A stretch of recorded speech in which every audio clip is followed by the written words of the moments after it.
विश्वानि देव सवितर्दुरितानि परासुव यद्भद्रं तन्न आसुव।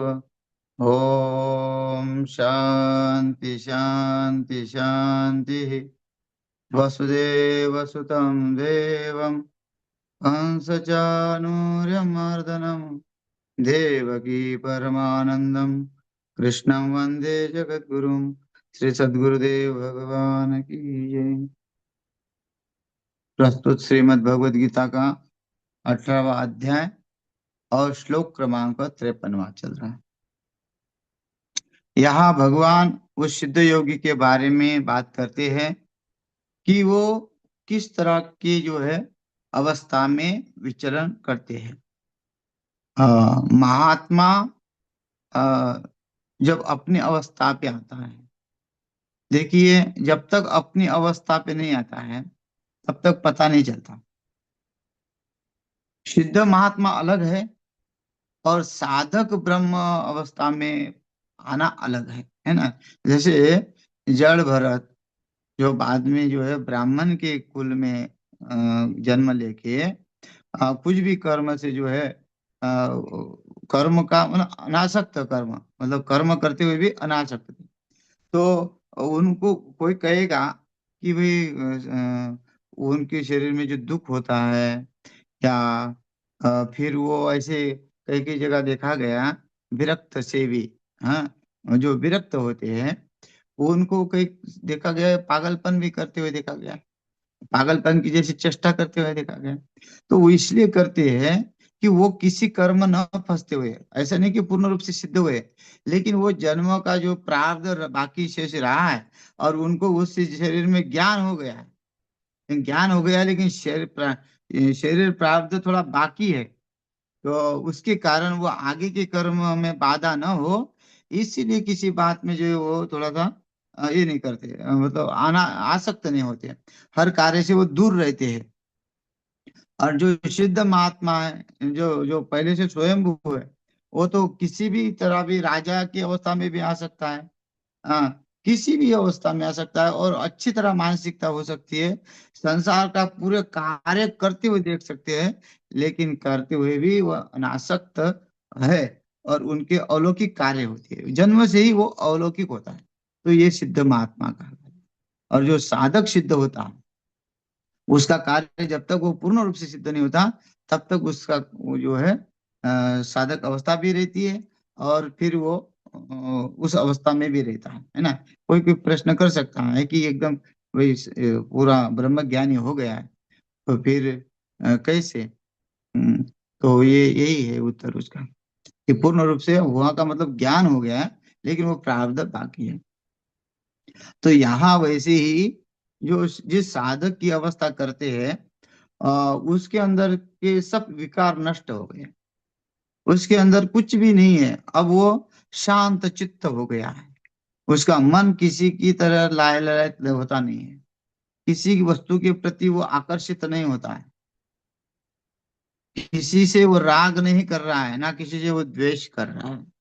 क्या कहता है, सब प्रकार से वो निवृत्त हो गया है। अहंकारम बलम दर्पम कामं क्रोधं परिग्रहं विमुच्य निर्मम शांतो ब्रह्म भूयाय कल्पते। यह ब्रह्म भूयाय कल्पते, वो ब्रह्म अवस्था में स्थित है, ब्रह्म में अभिन्न भाव से स्थित होने का जो है पात्र होता है। क्यों ऐसा, उसने क्या पाया, उसने ऐसा क्या किया कि बोलते हैं कि जो सबसे ये बलम, जो बलम जो है ये सबसे साथ विशेषण जोड़ना है। अहंकार बलम दर्पम है ना। ये जो दर्पण का मतलब है अज्ञान, अंधकार या अज्ञान की जो है उसके ऊपर आवृत्ति आ गई है ना। जैसे पानी में काई जम जाती है, उस पानी के ऊपर वो जो दर्पण आ जाता है, और वो दर्पण को हटा दो तो क्या हुआ। या एक तो दर्पण बोलते हैं शीशे को भी, हाँ और शीशे को जो देखता है, अपने आप में आपको देखता है, और अपने अंदर का जो बल देखता है, तो उसको अहंकार आ जाता है। है ना। शीशे से भी शीशे में दर्पण किसको कहते हैं? शीशे को। और दूसरा दर्पण क्या कहते हैं? जो अज्ञान से ढका हुआ है, अज्ञान से पूर्ण रूप से ढका हुआ है। और अहंकार, पूर्ण रूप से अहंकार, अहंकार का बल, मतलब बल का यहाँ लेना है कि जिसके पास धन संपत्ति बहुत है, जिसके पास शारीरिक बल बहुत है, जिसके पास सुंदरता का जो है, बहुत सुंदरता है उसके पास, ऐसा व्यक्ति। और फिर उसके जो चापलूसी करने वाले हैं, वो चापलूसी करने वाले को तो वो जो है ठीक करेगा। और अगर उसकी यही अपेक्षा रहेगी उस अहंकारी की कि कोई भी मेरे पैर छुए, मेरे पैर पड़े, उससे वही सबसे अपेक्षा है। इसलिए काम हम काम क्या है कि लोकेशना वित्तेषणा पुत्रेषणा ऐषणाओं से घिरा हुआ रहता है ना। आसक्ति से घिरा हुआ रहता है, मनोराज्य में विचरण करता रहता है, मनोराज्य में विचरण करता करता रहता है, कल्पनाओं से बांधा रहता है। ऐसा जो व्यक्ति है वो कामी, काम से भरा हुआ। काम मोक्ष वाला काम नहीं है। ये काम दो प्रकार का है। एक जो है सांसारिक काम, जो संसार की वस्तु या स्वर्ग पर्यंत तक जो इच्छा करता है वो काम। और जो आध्यात्मिक जो मोक्ष की इच्छा करने वाला वो भी काम। इसलिए धर्म अर्थ काम मोक्ष, यहाँ चार पुरुषार्थ बताए हैं। वो काम भी होना चाहिए, खाली अगर पुरुषार्थ होगा, कर रहा है, लेकिन उसके अंदर काम का अर्थ होता है तीव्र जिज्ञासा।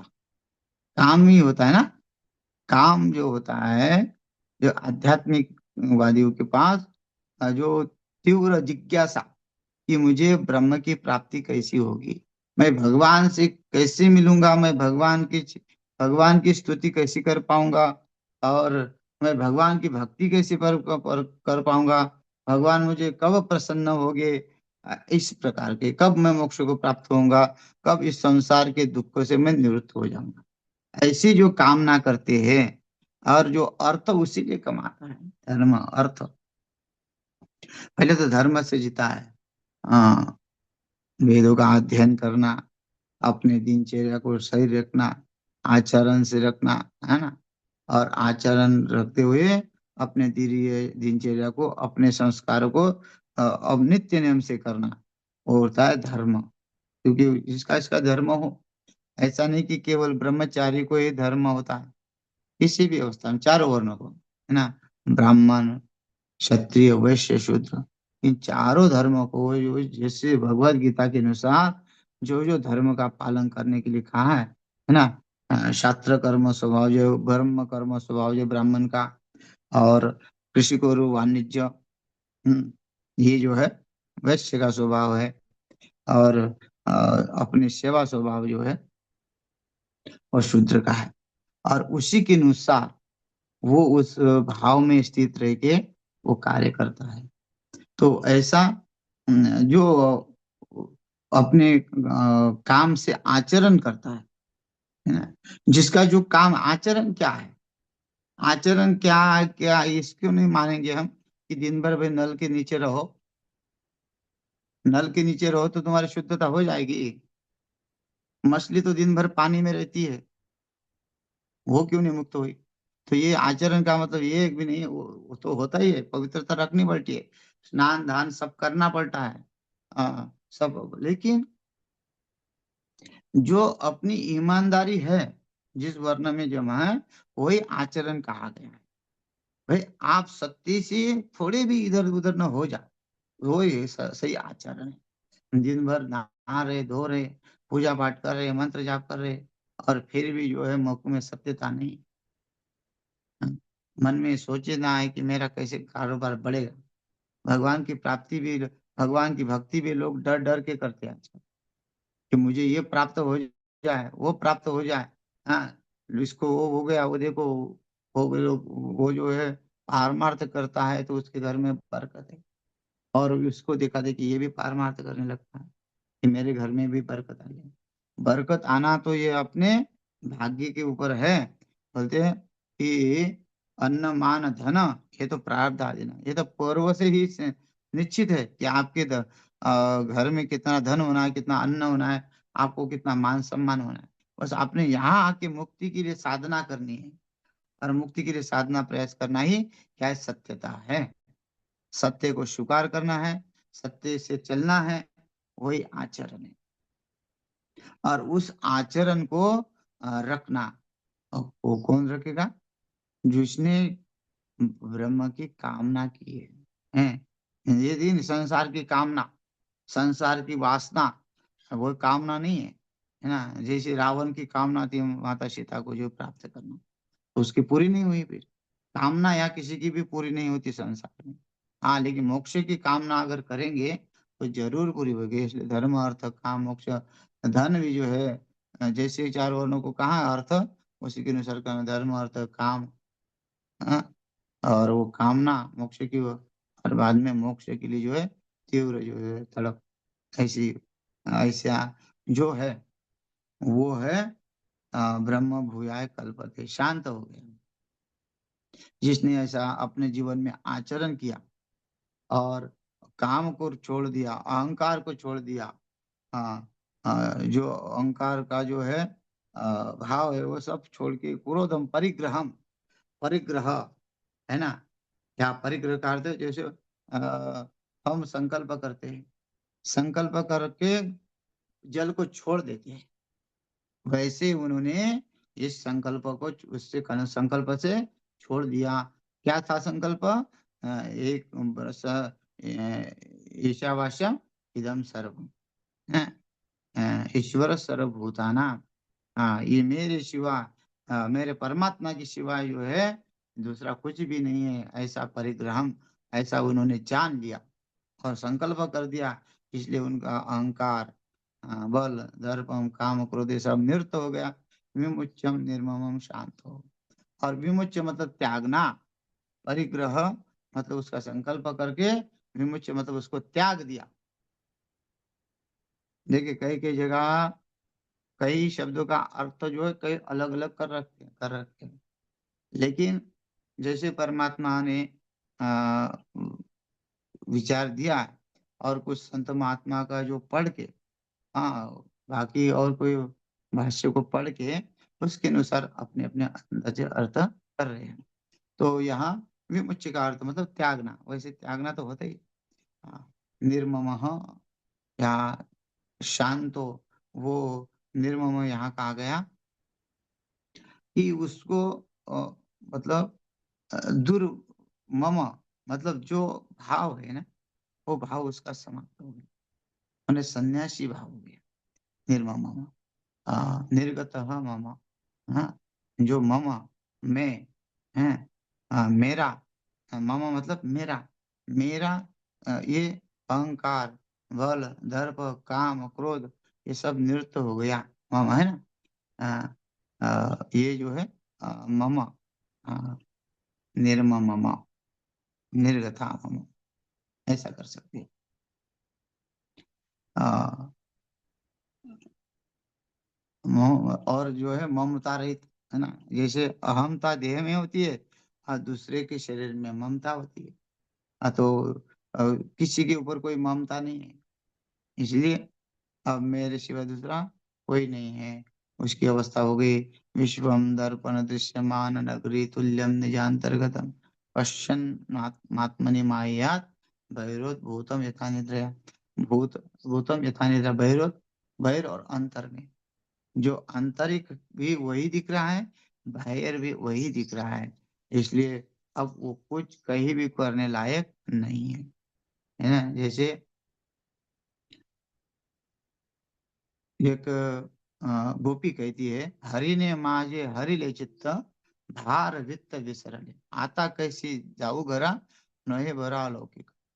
मतलब जो भगवान जो है चित्त को चुरा लेता है, मतलब यहाँ चित्त को शांत करने वाला जो महात्मा है, वो कहते हैं अब उसके सिवा दूसरा कुछ है नहीं।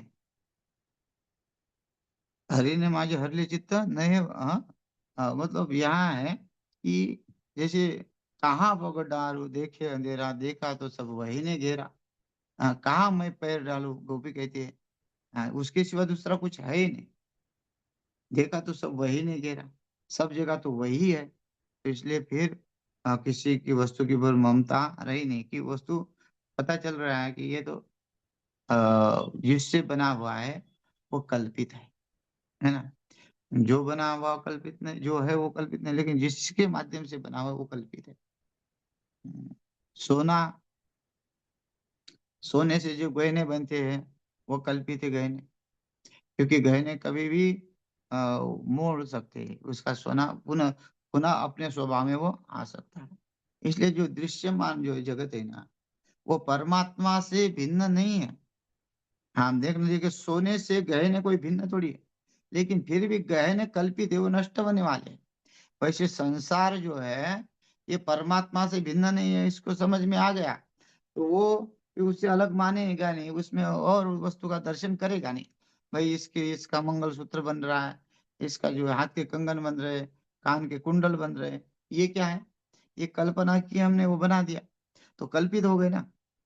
जैसे जैसे हमने मन में आया कि इस सोने का ऐसा आकार होना चाहिए, तो वैसे आकार दे दिया कल्पना के माध्यम से।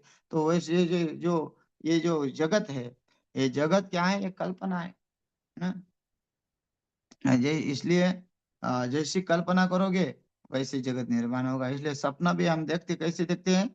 जैसे स्वप्न दिन में कुछ कल्पना करते हैं, या फिर कई जन्म के संस्कार होते हैं वो भी कई आते हैं हमारे स्वप्न में। कोई बोलेगा हमने तो कोई कल्पना की नहीं है, कल्पना की नहीं, फिर भी कहीं ना कहीं जन्म का जो है, कभी ना कभी का जो संस्कार विचार जो है, कभी भी इस स्वप्न में आ जाता है।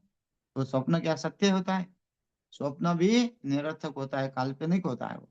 तो वैसे ये भी निर्मम हो, इसलिए इसको सर सब ममता क्यों हट गई? क्योंकि ये जगत जो है पूर्ण रूप से काल्पनिक हो गया है।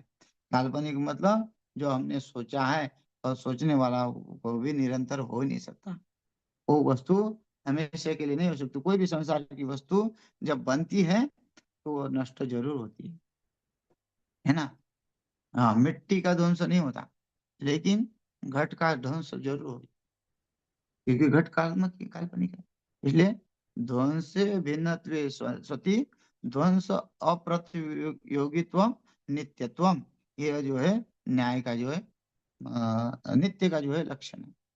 न्याय में नित्य का लक्षण बताती है। ध्वंस भिन्नत्वे सति ध्वंस अप्रतियोगित्व नित्यत्व, मतलब ध्वंस का जो है अप्रतियोगी कौन है? मिट्टी, उसका कभी ध्वंस नहीं हो सकता, वो तो मूल स्वभाव से है। लेकिन जो घट है वो घट का ध्वंस जरूर होगा।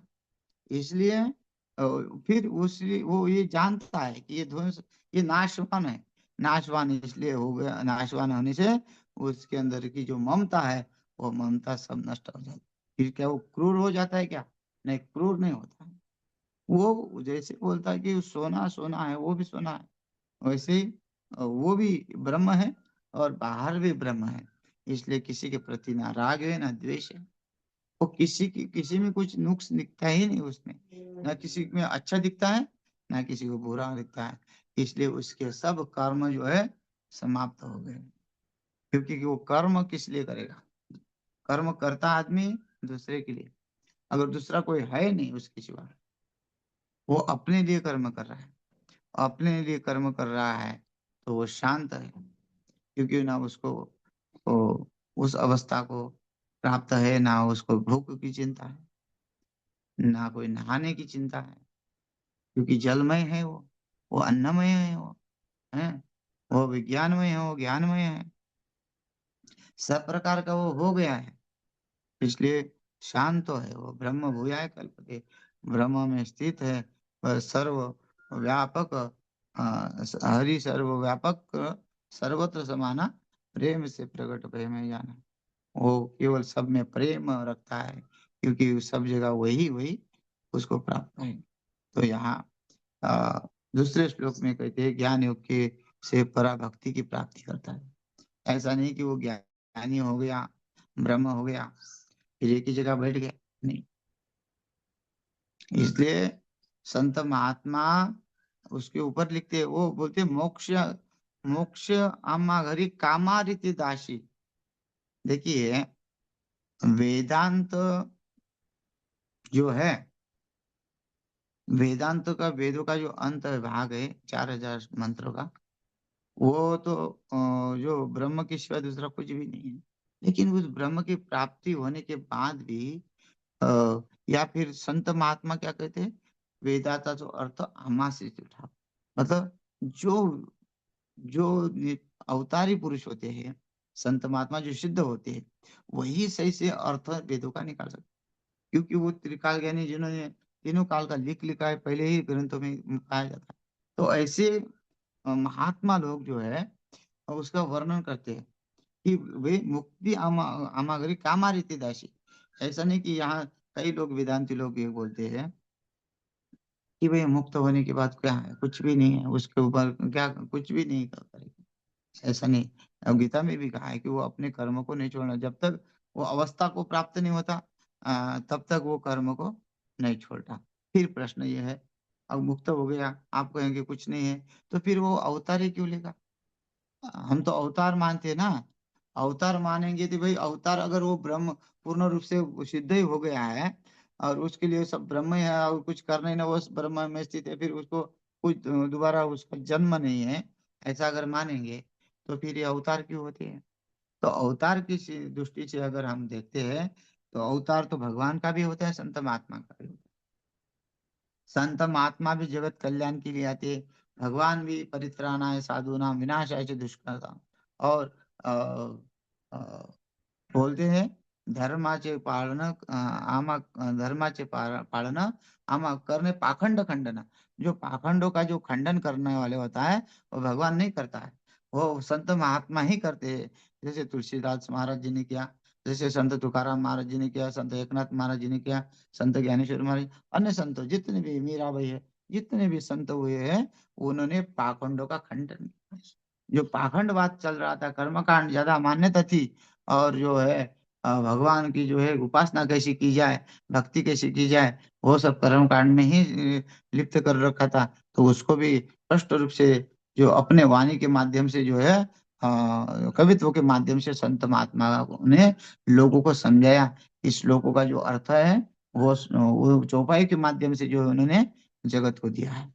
तो इस संत महात्मा भी जो है ये कार्य करते हैं। इसलिए यहाँ जो मुक्त होता है, मुक्त होने के बाद भी ये नहीं कि वो मंदिर नहीं जाएगा। इसलिए हमारे गुरुदेव भगवान जो है रोज मंदिर जाते थे। केवल देखिए, उल्लासनगर में ही मंदिर था, वो तो सिद्ध ही था। लेकिन देखा जाए तो रोज जो है, बुधवार आए तो गणेश जी के मंदिर में चले जाए, शनिवार आए तो शनि महाराज जी के मंदिर में चले जाए, हनुमान जी के मंदिर में चले, मंगलवार आए तो ऐसे कई मंदिर जो है, देवी के मंदिर में चले जाए, जहां जहां मंदिर है वहां वहां जो है गुरुदेव जाते थे। क्यों? कि वो उनका वो कार्य था जगत। इसलिए तो महाराष्ट्र में संत महात्मा ने लिखा, जगाच्या कल्याणा संताच्या विभूती देह कष्टविती परोपकारी। वो परोपकार के लिए ही इस धर अवतार पर जो अवतरित होते हैं। और जगत यद्यथा आचरति तिष्ठत तत्तदेवेतरो जनाः, जो अपना अनुकरण करते हैं ना, अनुकरण करते हैं और करवाते हैं। हाँ, आचरण करते हैं और आचरण करवाते हैं, ऐसा संत मान। इसलिए तो लिखा है, स्वस्ति पंथा मनुचरेम सूर्या चंद्रमसो धाता पुनर्दतता अग्नता जानता संगमे मही। हाँ, स्वस्ति पंथा मनुचरेम, मनुस्मृति भी कहती है स्वस्ति पंथा। जो मनु का मार्ग है बहुत कल्याणदायक है। तो कोई भी संत महात्मा का मार्ग होता है वो कल्याणदायक होता है। जो लोग परिश्रम करते हैं, हाँ, देखो, बोलते हैं कि नित्य प्रवासी मृत्यु मुखी। जो नित्य प्रवास करता है मृत्यु के मुख में चला जाता है। तो संत महात्मा देखो, यहाँ इस गांव से कथा हो गई समाप्त, तो दूसरे गांव में चले जाओ, जगह जगह सत्संग करेंगे। हाँ, ये आश्रम बांध के रखा है, लेकिन आश्रम का कोई जो है शुक्र नहीं, जितना पैसा हमें दक्षिणा मिलती है वो आश्रम में भेज देते हैं। व्यवस्थापक लोग जो व्यवस्थापक करते हैं, आश्रम जो संभालते हैं, और बड़े बड़े महात्मा जो है, ज्ञानी महात्मा, संसार में विचरण करते हैं, समाज में संतुलन बना के रखते हैं, अपने ज्ञान के माध्यम से प्रकाश फैलाते रहते हैं, लोगों को जागरूक करते रहते हैं। हाँ, जो भी नई नई संस्था बनी है, हाँ, अनेक अनेक शाखा बनती है भाई, जहाँ जरूर होती है ना। जैसे सरकार में बैंक बना रखे, बैंक एक मेन ब्रांच है, मेन ब्रांच है, तो फिर उसने अलग अलग ब्रांच खोल रखा अलग अलग जगह पे। वैसे ही वो संप्रदाय कितने भी हो, लेकिन संप्रदाय का मुख्य क्या कार्य क्या है? भगवत प्राप्ति करना। हाँ, और भगवत प्राप्ति करना, जनता में जो है संतुलन रखना। कोई कह रहा है कि भाई तुम नशा छोड़ो, मांस मांस मत खाओ, हाँ ये मत खाओ, वो मत करो। कोई कहता है कि तुम ध्यान करो, कोई कहता है कि तुम नाम जपी करो हो, तो कोई कहता है तुम ज्ञान मार्ग से चलो, देख, है ना। और लेकिन वो क्या कहते हैं लास्ट में? हाँ, वो नाम जप से मिलता है। कोई कहेगा कि ज्ञान मार्ग से ज्ञान ज्ञान देव तू कल्यम कैवल्यम, वो उसी की तरह हो जाता है। कोई कहेगा भाई ध्यान, क्रिया योग वाले कहेंगे कि ध्यान से ही दूसरा कुछ नहीं है। तो ऐसे ऐसे स्वामी नारायण जो है नाम वाले, हरे कृष्णा जो है इस्कॉन वाले जो है, वो भी नाम के ऊपर भगवत कर्म योग और भक्ति योग उनका लगा हुआ है। तो सबका जो मूल कार्य क्या है? भगवत प्राप्ति है। तो संत महात्मा अनेक अनेक अनेक प्रकार के दिखे हैं ना। एक ही दिक्कत का सनातन धर्म का अगर ये वेद एक ही होता, तो कितनी भीड़ भाड़ होती, फिर कई पाखंड भी हो जाता। जिसको कुछ आता नहीं है, वो भी अपना बड़ा चढ़ा के कुछ ना कुछ कर लेता। इसलिए इतने संप्रदाय बांटे क्यों गए? क्योंकि पाखंड ना फैले, पाखंड ना फैले। थोड़ा बहुत तो है ही। यहाँ तो सत्व रजोगुण तम प्रकृति होने से थोड़ा बहुत कहना कि उतार होता ही है। लेकिन ऐसा नहीं है कि किसी संप्रदाय में कोई सिद्ध नहीं हुआ है। सब संप्रदाय में सिद्ध हुए हैं। सब अपने आचार्य, जो आचार्य है उनके मेन, वो जैसे हमारे शंकराचार्य है, वैसे सब संप्रदाय के आचार्य है। और सब आचार्य सिद्ध हुए हैं। जैसे हम शंकराचार्य को शंकर जी का अवतार मानते हैं, वैसे ही सब आचार्य को, जो कबीर है, जितने भी है, आ, जितने भी गरीबदास ये है, सत साहिब है, गुरु साहिब है, ये जितने भी है, वो सब अवतार है। हाँ, वो अवतार किस लिए लिया? जगत के कल्याण के लिए। इसलिए तो यहाँ कहने का तात्पर्य यह है कि जो मुक्ति है ना, नको ब्रह्म ज्ञान आत्मस्थिति भाव में भक्त तो देव ऐसे करी। बाद में इसलिए तो भगवान के साथ भी गोपाल और गोपिकाएं आए, क्यों? क्योंकि वो तो सिद्ध पुरुष थे, लेकिन उनके साथ आए, उनके साथ रास लीला रची, बच्चों जैसे खेले कूदे, हंसी मजाक की, और रोए धोए भी, सब कार्य किए भगवान के साथ। वैसे संसार में आके महात्मा महान पुरुष भी आते हैं, लेकिन वो भक्ति का मार्ग पकड़े रहते हैं। और ऐसे नहीं है कि भाई अरे ये तो मूर्ति को पूज रहा है ना। कई लोग जो है, कई संत महात्माओं ने झगड़े होते हैं। अब समय हो गया, तो शेष जो है कल देखते हैं। हरिओम तत्सत।